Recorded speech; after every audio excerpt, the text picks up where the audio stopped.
యాదాద్రి భువనగిరి జిల్లా రామన్నపేటలో బాలికల వసతి గృహంలో అవినీతి నిరోధక శాఖ అధికారులు ఆకస్మిక తనిఖీలు చేశారు. బాలికలకు సరఫరా అవుతున్న మధ్యాహ్న భోజనం బియ్యంలో అవకతవకలు జరుగుతున్నాయని ఫిర్యాదులపై నల్గొండ ఏసీబీ డీఎస్పీ జగదీష్ చంద్ర నేతృత్వంలో అధికారులు తనిఖీలు నిర్వహించారు. హాస్టల్ రికార్డులు, సరఫరా వివరాలు, బియ్యం నాణ్యతను ఏసీబీ అధికారులు పరిశీలించారు. హాస్టల్ మొత్తం 41 మంది విద్యార్థులు ఉండగా 9 మంది మాత్రమే ఉన్నారు. 41 మందికి వంట చేసినట్లు రికార్డుల్లో పేర్కొనడంపై అధికారులు సీరియస్ అయ్యారు. ఇందుకు సంబంధించి ఉన్నతాధికారులు రిపోర్ట్ పంపించి తదుపరి చర్యలు తీసుకుంటామని ఏసీబీ అధికారులు తెలిపారు. హాస్టల్లో అంటే రన్నింగ్ లో అవకతవకలు ఇర్రెగ్యులారిటీ జరుగుతున్నాయని ఇన్ఫర్మేషన్ పైన పిల్లలకు పెట్టాల్సిన ఐటమ్స్ అంటే కండిషన్ సరిగా లేవు, అది హైజీనిక్ లో లేవు.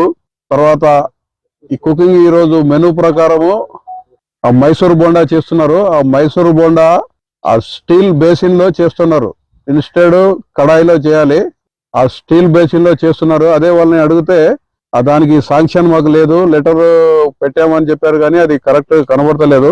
వంట కానీ ఆయిల్ కానీ మిగతా సామాగ్రి అంతా వాడుతూ ఉన్నారు. అది డైలీ రొటీన్ అట్లా నడుస్తూ ఉంది.